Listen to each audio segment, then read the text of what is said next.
Prove to me that God exists. Yeah, okay, that's not gonna happen. Hello, everyone. I'm Professor Plank. I respond to various theological and ideological questions and claims from a rationalistic and naturalistic approach in an effort to give and explain the opposite viewpoint and help to balance the conversation. Prove to me that God exists. That is the real crux of the matter, isn't it? When it comes down to it, throughout all of the appeals, the different tangents, the exploration of the veracity of holy texts, alternate lines of apologetic argumentation, thoroughly fallacious thought experiments, circular reasoning, bloviation, obfuscation, denotation, consternation, and religious rhetoric abound, but that is what it all comes down to. The ultimate conflict between believers and non-believers, and the absolute kryptonite to the modern-day apologist. It's just prove to me that God exists. The simple 6-word challenge that has resulted in them coming up with an absolute goose egg for millennia now.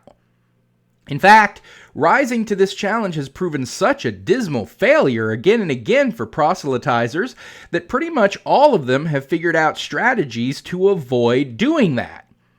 A whole host of tactics like playing word games, reversing the burden of proof, being verbose to the point of confusing the issue, red herrings, false analogies, and just gish-galloping with so many flawed arguments as to make it seem like they are proving their case rather than just waffling with poorly reasoned nonsense.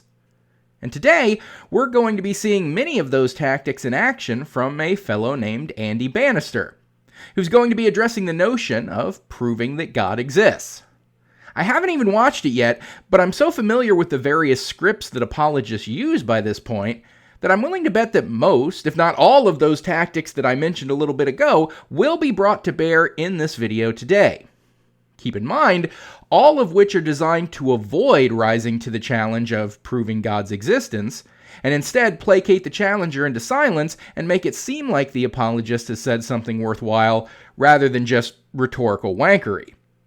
So let's get stuck in and hear what old Andy has to say about proving the utterly unprovable and intentionally unfalsifiable. But before we get to that, if you end up liking what you see in this video and would like to help out the channel, make sure to subscribe and click the bell so you'll always be notified when new content comes out. Check out my social media, including my Patreon, Twitter, and Blue Sky, all linked in the description. And of course, like this video, maybe pop in a comment. All that goes a long way towards pleasing the YouTube algorithm. Doubt drives diligent discoveries. Deeply disillusioned with divine dictates, devotees depart, dismissing doctrine. Determined to discern direct, demonstrable data, dedicated disbelievers depend on deductive deliberation, demanding definitive details and dispelling dogmatic delusions. May keep my channel motoring along. Now on to today's video. Prove to me that God exists, skeptics sometimes demand. Well, think about the word proof for a moment. Cold, hard, strict proof really only exists in a few very narrow areas of human inquiry, such as maths or logic. And we are off to the races with our first apologetic tactic: word games. Why bother honestly responding to the challenge when you can just try to delve into the strict definitions of the words of the challenge themselves and then try to make the claim, by that strict definition, that the challenge is unreasonable to begin with? Hey, that way you can argue that you shouldn't even be expected to do the very thing, as an apologist, that you're trying to do. You know, convince others through argument or evidence that your God exists and your faith is correct. I mean, it seems to me to be a bit of an unwise tactic, because if you do it well, you've effectively eliminated your very job right out of the gate. I mean, there's no need to have apologists and have people pay their speaking fees or buy their apologetic books if you manage to convince everyone that it's unreasonable to even expect anyone to prove God's existence in the first place. But yeah, this little strategy attempts to make an end run around the whole challenge of proving God by insisting that really proof only exists in math. Therefore, it's unreasonable to expect it in a philosophical or theological context. Therefore, everyone should just accept and believe in God by default. Except, it's all just a pointless word game. I mean, for starters, Proof, like most words in the English language, is polysemous, meaning that it has more than one meaning depending on how it's being used. And in common parlance, in just regular conversation, proof can mean many things. It can be referring to a copy of a typeset made for examination or correction. It can mean a coin that is struck from a highly polished die on a polished planchette. It can mean the minimum alcoholic strength of a spirit. But mostly, it more often than not means the cogency of evidence that compels acceptance by the mind of a truth or a fact. In fact, Merriam-Webster's list of definitions for the word includes absolutely nothing about math or logic. I did manage to find something about math being associated with the word proof in a different dictionary, but even there, it was listed as an alternate, specialized definition that states proof as a logical argument that shows that a mathematical or scientific statement is correct. So, any way you slice it, Andy, you're appealing to a single, uncommon definition of the word proof in order to claim that it's unreasonable to require it outside of math. But to further your word game crap, the challenge doesn't even ask for proof. I mean, go back to the opening line of your video, Andy, as well as the title that you labeled your video as. It doesn't say proof that God exists, it says prove to me that God exists. Because you see, prove is a different word than proof. Proof is a noun, and all the various previously established definitions notwithstanding, it basically means the evidence or argument establishing a fact or the truth of a statement. And yes, there can be mathematical proofs, logical proofs, and evidentiary proofs as well, which would be applicable as proofs for God's existence. But no, what this challenge is asking is for you to prove God exists. Prove is a verb, which means demonstrating the truth or existence of something by evidence or argument. Math and science don't even enter into that. When you're asked to prove God's existence, you're being asked to demonstrate the truth or existence of your God by evidence, or to a lesser extent by arguments. So trying to play word games and insist that proofs only exist in math and so don't apply to theology is just an attempt to distract from the challenge. In most areas of human study, such as philosophy or art or history or even the sciences or law, for example, we don't rely on proof so much as looking where the evidence points. We weigh the evidence that we have and we determine what best explains the evidence. In other words, you come up with a claim, such as that God exists, and then you try to find evidence that establishes the truth of your claim. Otherwise known as, you attempt to prove it. So, now, if we could, prove to me that God exists. Now, can we please just get back to work? Let me illustrate. Imagine that I were to go for a walk in the woods near my house with my friend Tom. Now, I'm convinced that in these woods lives the Canadian national animal, the beaver. Tom is a skeptic. Well, after a few minutes walking, we come across some animal dung, some animal scat lying on the path in front of us. I point to it and I say, look, Tom, that's beaver scat, beaver dung, proof that beavers live in these woods. Nah, he says, shaking his head skeptically. Those were droppings left by the lesser spotted maple mouse. Are we really doing this? No. Okay, Andy, not to break into your narrative that you're so expertly weaving for us here, but we have our second deceptive tactic of apologetics on display: false analogies. For my money, this tends to be the thing that apologists love to trot out more than anything else. Oh, you want my argument for God's existence? Well, imagine you find a watch in a field. Or imagine a tornado hit a junkyard and randomly assembles a 747 jumbo jet. Or imagine you roll a dice and it lands on 6 100 times in a row. Or imagine you find some beaver shit in a place that's been proven to have beavers because they've been photographed, videoed, captured and studied, and proven to an absolute certainty to exist and habitate in that area. That's totally exactly the same as inferring the existence of a timeless, spaceless, formless, disembodied mind with all power and all knowledge over everything that exists, has ever existed, or will ever exist, forever and ever. Yep, that's exactly the same thing. A downright one-to-one analogy. Perfectly valid comparison. Or mayhaps that is a massively common fallacy that occurs when an analogy is used to prove or disprove an argument, but the analogy is too dissimilar to be effective. That is, it is unlike the argument more than it is like the argument. In other words, gods aren't beavers, so you can't make that comparison. But whatever, keep going with your beaver shit story, Andy. I'm absolutely riveted over here. I shrug my shoulders, we walk on. A few minutes later, we see some trees standing by the side of the trail, bearing the clear signs of gnawing, of tooth marks a couple of feet off the ground. Look, I say, beavers bit those trees. Beavers have been at work in these woods. He shakes his head skeptically. No, says Tom. Those trees were chewed by deer. Very short deer with very sharp teeth. Well, this is going to take a long time, so you may want to get some snacks. No, that's all right. I think I can wait for it. Well, I'm going to get food. Maybe it's just to break up the monotony of this incredibly long and utterly pointless story, but I think we can actually take a beat and add another to our list of deceptive apologetic tactics. Being overly verbose. Now, I know, people who live in glass houses shouldn't throw stones, right? I mean, who am I, with my long-winded diatribes, to criticize the verboseness of someone else?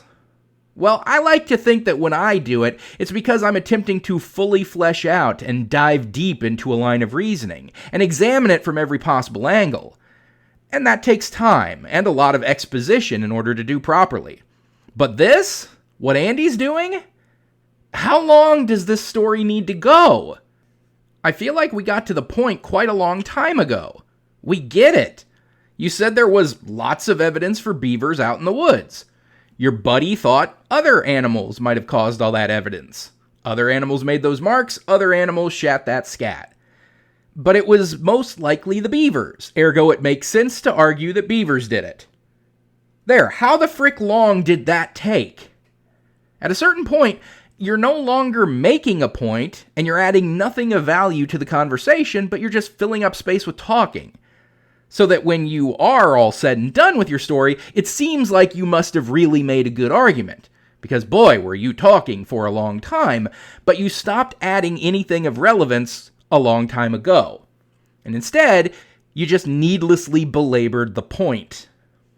We walk on for a few more minutes, and we come to a clearing in the woods with a big lake in the middle of the clearing. The lake has been formed by sticks laid across a stream, and in the middle of the lake is what appears to be a beaver lodge made of sticks. I point to the lodge and the dam and I say, look, Tom, what more evidence do you need? A beaver lodge, a beaver dam? Beavers live in these woods. No, he says, there were heavy rains last week, don't you remember? And floods have swept through these woods and just arranged those sticks in a way that looks like beaver activity, but there are no beavers here.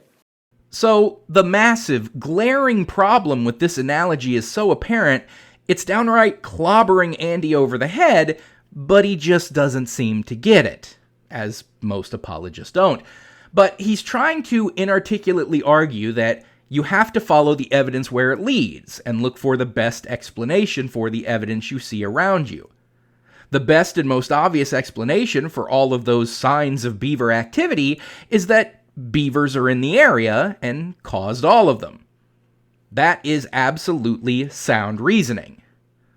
Do you know why that's sound, Andy? Because beavers exist. Even your friend in your long-winded analogy acknowledges that beavers are a thing and do exist. He just seems to think that they aren't the ones causing all of that beaver evidence. So beavers are at least a candidate explanation for the cause of all of that evidence. The scat and the gnaw marks and the beaver dams.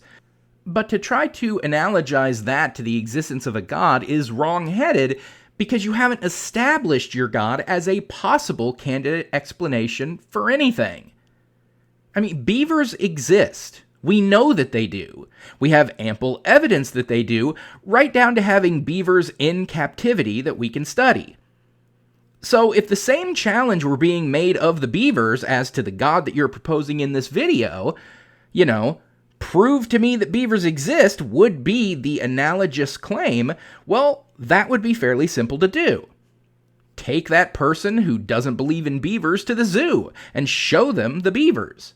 Have a zoologist come out and explain the taxonomical difference between beavers and other rodents in order to establish that they are, indeed, their own distinctly different type of animal.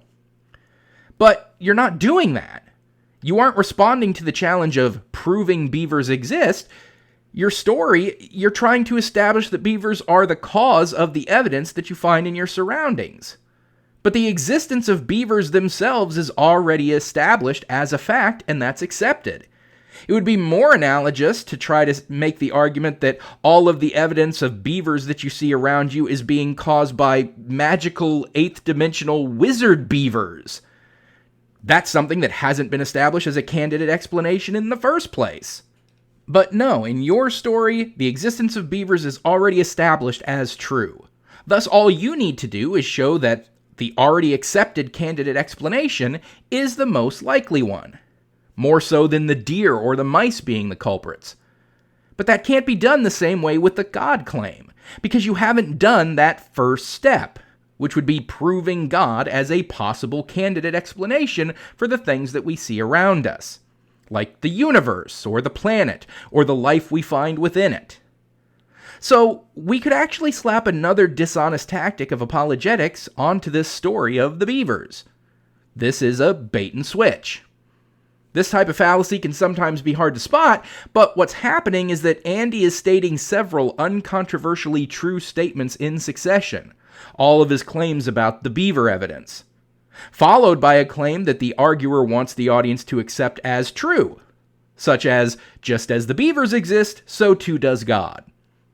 Well, this is a propaganda technique, but it's also a fallacy when the audience lends more credibility to that last claim because it was preceded by true statements.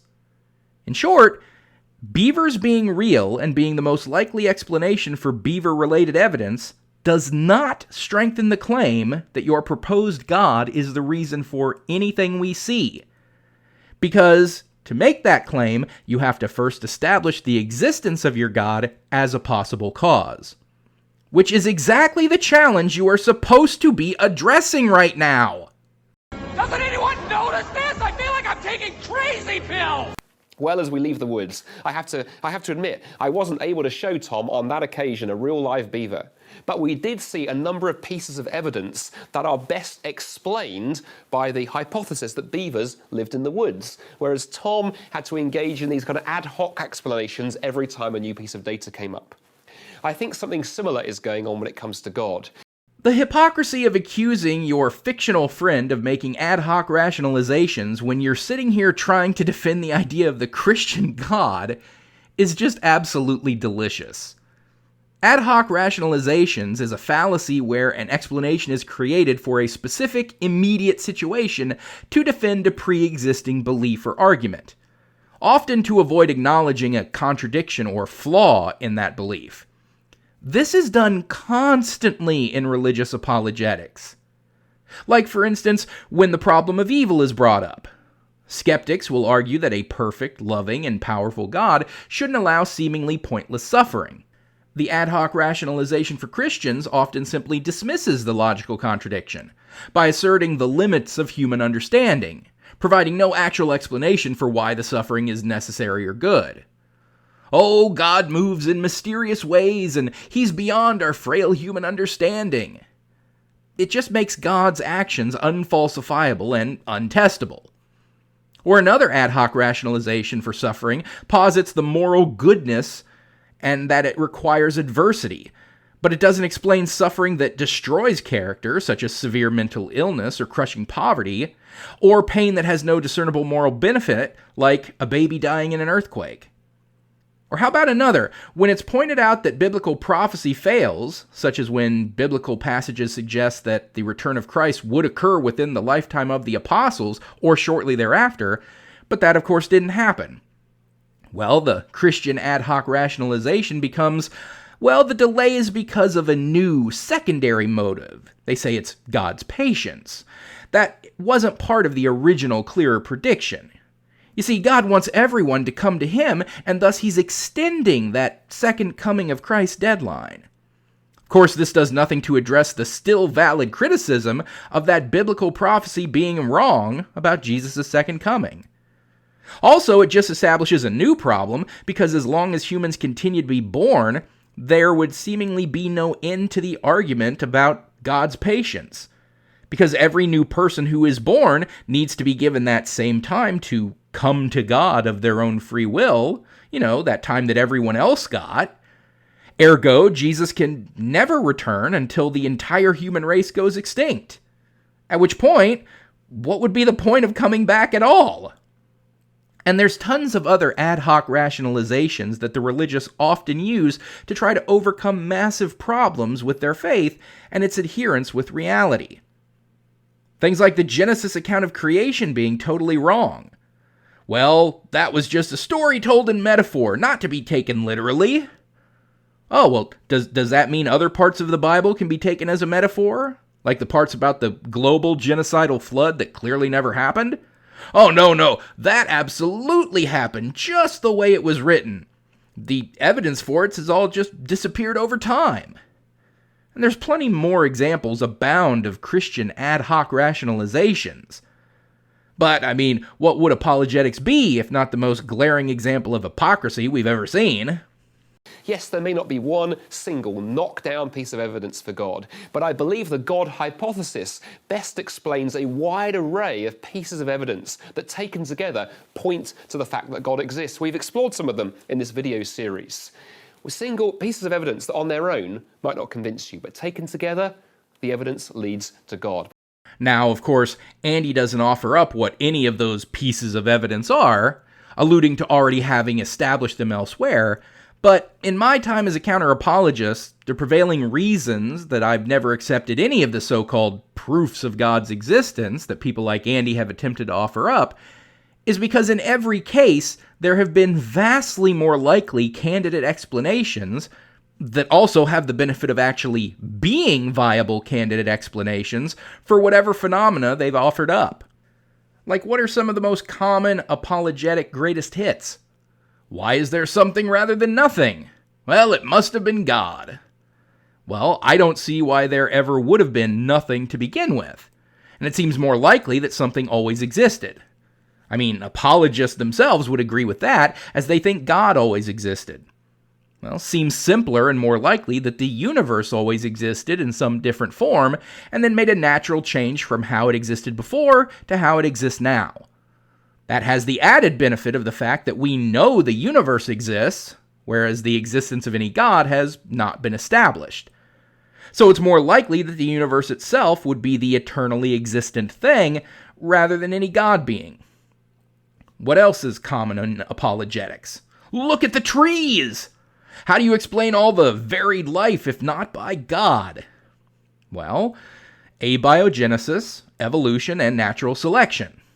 All of which have been proven viable candidate explanations for the diversity of life, whereas no God has ever been established as a possible candidate explanation. Well, what about all the miracles and the supernatural events attested to in the Bible and surrounding the life of Jesus? Well, I would explain those as elaborations, embellishments, and flat-out lies, first orchestrated by Paul and his followers to establish a religion, and then it was spread by word of mouth, and eventually organized into a comprehensive faith. That comprehensive faith then spread over the centuries by the sword, childhood indoctrination, and eventually cultural reinforcement. Kind of the exact same way every other major religion throughout all of human history, all of which Christian apologists like Andy would claim as false faiths, developed and spread.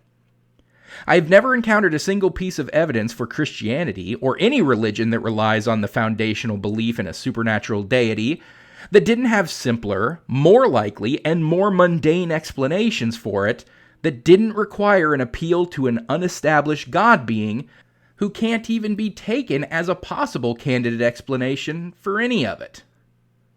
Frankly, what Andy is doing here is an appeal to possibility fallacy, which is when a conclusion is assumed not because it is probably true or it has not been demonstrated to be impossible, but because it is possible that it is true no matter how improbable. Certainly, the magical, supernatural machinations of a disembodied being outside of time and space is far less probable than natural forces acting without intentionality or will. But Andy is assuming the undemonstrated idea that his preferred God concept is possibly true, therefore it must be true. And with that additional leap in illogical thinking, combined with all the several ones he's already made, I believe we can add another tactic to the board. Fallacious thought experiments. So often apologists will just vomit up an absolute barrage of logical fallacies, oftentimes employing multiple fallacies in a single line of reasoning. Like Andy's beaver analogy here. It alone could be said to have employed false analogy, bait and switch, appeal to possibility, argument from incredulity, appeal to ignorance, circular reasoning, and probably even more. Now, it should be mentioned that an argument employing a fallacy doesn't automatically make it wrong. I mean, saying something like, my barber told me that 2 + 2 = 4, so therefore it must be true, well, that's an appeal to false authority fallacy. After all, why should your barber be given credence to speak authoritatively about a math problem?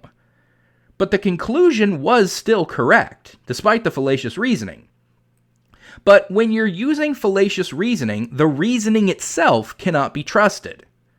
So when you're trying to use an argument to get to a desired conclusion, and it's a conclusion that is wholly and completely unestablished as even being possible, such as a God existing, and your argument is fraught with multiple fallacies, there is absolutely no reason to take it seriously or consider it a valid reason to reach such a conclusion. So now, take us home, Andy. But one final thought. I wonder if it's ever occurred to you that Christianity is not primarily an argument, an intellectual position, or a philosophy. God primarily is not concerned with defeating you in some kind of game of intellectual chess. God primarily is looking for our trust and our commitment. And let's finish off our deceptive apologetic tactics with a nice topping of begging the question. Begging the question occurs when an arguer assumes their conclusion in their premises. So the conclusion of this whole line of argumentation is supposed to be that God exists. Andy is supposed to be proving that God exists in this video. And so how does he close things out? By saying that God doesn't want to have to prove to you that he exists. God just wants your trust and your commitment. So you're assuming that God exists as a way to convince us that God exists. Yeah, that's not gonna work. You know why I'm not putting my trust and my commitment in your God, Andy? Come here. Lean in. Listen close, Andy. Because I don't believe he's f***ing real. That's what this entire video is supposed to have been about. That's why we're here. That's the point of what you freaking do for a living. That's the entire basis for Christian apologetics in the first place. You know, as you're called to do by your own holy book, 1 Peter 3:15, always be prepared to give an answer to everyone who asks you to give the reason for the hope that you have, but do this with gentleness and respect. But now, you're out here saying that God doesn't need to be proven and you should just trust and commit yourself to God automatically because it's not about proof. Or that Christianity is not an argument or not a philosophical position. Kind of seems like you're abandoning the very thing you're called to do. Also, everything you've said throughout this video and all the deceptive tactics that you've been employing seem to be a blatant disrespect to the intelligence of anyone listening. So even if you can claim the whole giving a reason for the hope that you have part, you're damn sure ignoring the gentleness and respect thing. So that was Andy Bannister, flopping face first in his farcical and flawed foray into formal reasoning. There were a number of downright crashes and burns at play. Most notably was the painfully long-winded story of the beaver scat and his dopey friend. I mean, Andy's entire video was a mere 3 minutes 18 seconds, but that damn story of those buck-toothed dam builders was 1.5 minutes of it. But despite chewing up an obscene amount of time with that narrative, he still managed to play word games and insist he didn't need to prove God because God isn't a math problem. The beaver story was a blatant false analogy because Unless I've really misunderstood Christianity all these years, the Christian deity is nothing like a beaver. Nice beaver. Thank you. He was massively wordy in his storytelling. And again, I'm not trying to accuse him of something I myself am guilty of. I lean into making points. I just make a lot of them. I don't tell insanely long stories that do nothing to further those points. Bait and switched by saying proof of beavers is just the same as proof of God, when beavers are a real thing that are proven to exist, while his God has not met that burden of proof. The fallacies racked up so quickly and so many that it became difficult to count them all, and then he finished off begging the question by just assuming that God exists as a way of trying to convince listeners that God exists. And I think we now know why apologists are so loath to attempt to answer this challenge of proving God directly, and instead prefer to go off on tangents, or tell pointless stories, or try to flip the burden of proof onto non-believers to prove that God doesn't exist. Because when they try to address the challenge head-on, this is the kind of apologetics that we tend to get. Now, to be clear, all religious apologetics are batshit crazy and illogical to the extreme, but at least those other ways of obfuscating take the focus off of the main idea here. That being, can you prove that God exists? Because when they attempt to address that very core question, it becomes abundantly apparent that they cannot, and that all they have are smoke and mirrors and dirty tactics of distraction, and that therefore the most reasonable position is to accept that the best, most practiced, most skilled proselytizers in the world can't come within a country mile of proving that their imaginary friend actually exists. And so that is where we'll end things for today. So thanks for watching, everyone. Don't forget to like this video, comment, and subscribe so you'll always be notified when a new video comes out. Check me out on Twitter, Blue Sky, and Patreon if you'd like to support my work directly. My Teespring if you want some Plinky merchandise, all that linked below in the description. Special shout out to my most recent super thankers here on YouTube, Salvi Mike, Autumnal Fling, and Michael Martin. And with that said, until next time, I'm Professor Plink reminding you to keep striving for greater understanding. It's the best way to get wherever you want to go.